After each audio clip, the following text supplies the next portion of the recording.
ক্যালেন্ডারের দিকে তাকিয়ে দেখেছো রমজান মাসের 5টি দিন কিন্তু চোখের পলকেই চলে গেল। মনে হচ্ছে এই তো সেদিন চাঁদ রাতের আনন্দ করছিলাম আর আজ 5 রোজা শেষ। এবার একটু নিজের পড়ার টেবিলটার দিকে তাকাও তো। রমজান শুরু হওয়ার আগে তুমি যে বিশাল রুটিন বানিয়েছিলে তার কতটুকু পূরণ হয়েছে? হয়তো প্রথম দিন খুব উৎসাহ নিয়ে বসেছিলে, কিন্তু দ্বিতীয় দিন থেকেই ক্লান্তি, ঘুম আর সোশ্যাল মিডিয়ায় স্ক্রল করতে করতেই সময় কেটে যাচ্ছে। এখন তোমার মনে হচ্ছে আমার দ্বারা আর হবে না, এই রোজার মাসে পড়ালেখা করা আসলেই অসম্ভব। মনের ভেতরে একটা অদ্ভুত অপরাধবোধ বা গিল্ট কাজ করছে, তাই না? কিন্তু একটু থামো, একটা গভীর শ্বাস নাও। যে 5 দিন চলে গেছে সেটা নিয়ে আফসোস করা বন্ধ করো, কারণ আফসোস করে তুমি হারানো 5 দিন ফেরত পাবে না, উল্টো সামনের 25 দিন নষ্ট করার একটা পারফেক্ট অজুহাত তৈরি করবে। সাইকোলজিতে এটাকে বলে অল অর নাথিং মাইন্ডসেট, মানে সব পারফেক্টলি করতে পারলাম না তাই আর কিছুই করব না। এই ফাঁদে পা দেওয়া যাবে না। শোনো, মানুষের শরীর কোনো রোবট নয়। হঠাৎ করে যখন আমাদের খাবারের রুটিন, ঘুমের রুটিন সব বদলে যায়, তখন শরীর সেটা মানিয়ে নিতে অন্তত 3 থেকে 4 দিন সময় নেয়। তোমার শরীর সেই সময়টা নিয়েছে, এটা তোমার ব্যর্থতা নয়, এটা বায়োলজি। কিন্তু আসল খেলাটা শুরু হবে এখন থেকে। প্রথম 5 দিনের ওয়ার্ম আপ শেষ, এখন সময় ট্র্যাকে ফেরার। তোমার সামনে এখনও 25টি দিন আছে। তুমি কি জানো, সঠিক স্ট্র্যাটেজি ফলো করলে এই 25 দিনে তুমি তোমার সিলেবাসের এমন একটা বিশাল অংশ শেষ করতে পারো যা তুমি গত 3 মাসেও পারোনি? হ্যাঁ, এটা সম্ভব। চলো জেনে নিই কিভাবে।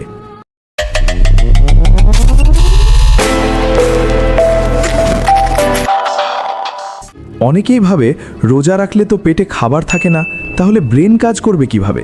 এই ভুল ধারণার কারণেই 990% স্টুডেন্ট রমজানে পিছিয়ে পড়ে। কিন্তু বিজ্ঞান কি বলে জানো? বিজ্ঞান বলে আমাদের পেট যখন ভরা থাকে তখন আমাদের শরীরের বেশিরভাগ এনার্জি খাবার হজম করার কাজে ব্যস্ত থাকে, যে কারণে ভারী খাবার খাওয়ার পর আমাদের ঘুম পায়, আলসেমি লাগে। কিন্তু যখন তুমি রোজা রাখো, তোমার পেট খালি থাকে, তখন তোমার শরীরের সমস্ত ফোকাস এবং ব্লাড ফ্লো তোমার ব্রেনে সাপ্লাই হয়। এটাকে বলা হয় মাইল্ড ফাস্টিং স্টেট, যেখানে মানুষের ব্রেন সবচেয়ে বেশি শার্প এবং ফোকাসড থাকে। তাহলে সমস্যাটা কোথায়? সমস্যাটা তোমার পেটে নয়, তোমার মাইন্ডসেটে।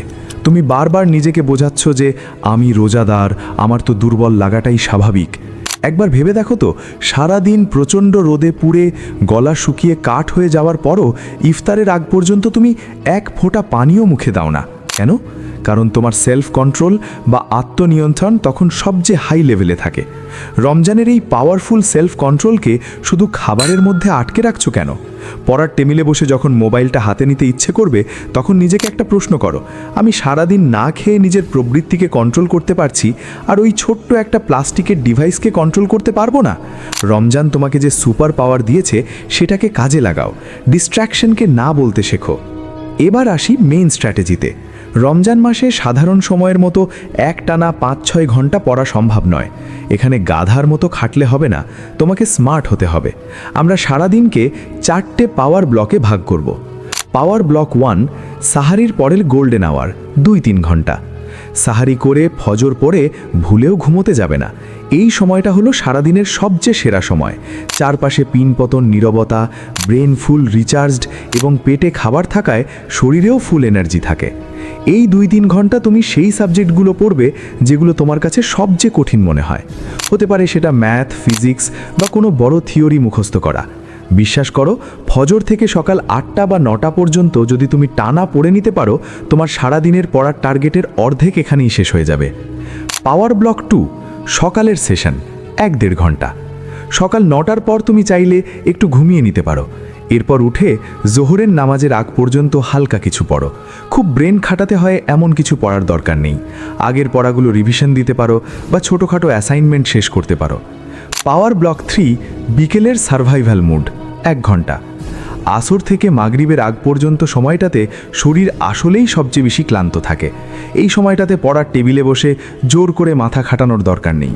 এই সময়টাতে তুমি ইবাদত করতে পারো, কুরআন তেলাওয়াত করতে পারো। আর যদি পড়াশুনো করতেই হয় তাহলে ইউটিউবে শিক্ষামূলক ভিডিও দেখতে পারো বা শুয়ে শুয়ে MCQ বা মাল্টিপল চয়েস কোয়েশ্চেন পড়তে পারো। এই সময়টাতে ব্রেনকে কোনো প্রেশার দেওয়া যাবে না। ইফতার এবং তারাবির পর শরীর আবার তার এনার্জি ফিরে পায়। রাত 10টা থেকে 12টা পর্যন্ত সময়টাকে কাজে লাগাও। এই সময় লেখালেখির কাজগুলো করো, ম্যাথ প্র্যাকটিস করো, ডায়াগ্রাম আঁকো বা পরের দিনের পড়ার রুটিন তৈরি করো। এই 4টে ব্লক মিলিয়ে দেখো, রমজানের ভেতরেও তুমি অনায়াসে 6 থেকে 8 ঘন্টা সলিড পড়াশুনো বের করে ফেলতে পারছো, যা অনেক স্টুডেন্ট সাধারণ সময়েও পারে না। তবে রুটিন তো পেয়ে গেলে, কিন্তু 3টি ভুলের কারণে এই পুরো রুটিন বরবাদ হয়ে যেতে পারে।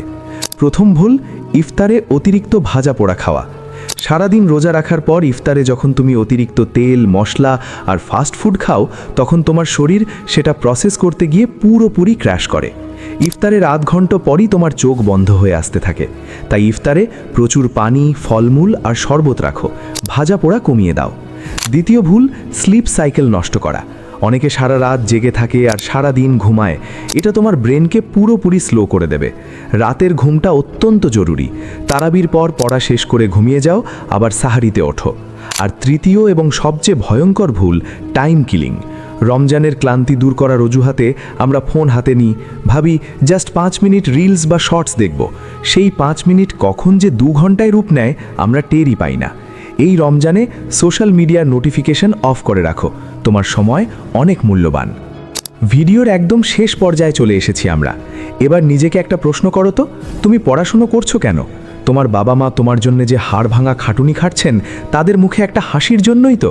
তোমার নিজের সুন্দর একটা কেরিয়ার, একটা সম্মানজনক জীবনের জন্যই তো? এই রমজান মাস হলো রহমতের মাস। তুমি যখন রোজা রেখে ক্লান্তি নিয়ে চোখের ঘুম বিসর্জন দিয়ে পড়ার টেবিলে বসে থাকো, আল্লাহ তোমার এই কষ্ট দেখেন। তুমি কি জানো, একজন শিক্ষার্থীর জ্ঞান অর্জন করাটাও এক প্রকার ইবাদত। তুমি যখন নিয়ত করবে যে আমি আমার এই জ্ঞান দিয়ে ভবিষ্যতে মানুষের উপকার করব, নিজের পরিবারকে ভালো রাখব, তখন তোমার প্রতিটি সেকেন্ডের পড়াশোনার জন্য তুমি সওয়াব পাবে। আর কোনো অজুহাত নয়, আর কোনো কালক্ষেপণ নয়। যে 5 দিন গেছে তাকে চিরতরে ভুলে যাও। আজ থেকে, এই মুহূর্ত থেকে তোমার নতুন যাত্রা শুরু। বুক ভরে শ্বাস নাও, পড়ার টেবিলটা গুছিয়ে ফেলো, নিজের মনের ভেতরের অলসতাকে ছুঁড়ে ফেলে দাও। চ্যাম্পিয়নরা কখনো অজুহাত দেয় না, তারা রাস্তা তৈরি করে নেয়। তুমি পারবে, কারণ তোমার ভেতরে সেই অদম্য শক্তিটা আছে। এখনই ভিডিওটা বন্ধ করো আর পড়ার টেবিলে গিয়ে বসো। তোমার জন্য অনেক শুভকামনা। আল্লাহ হাফেজ।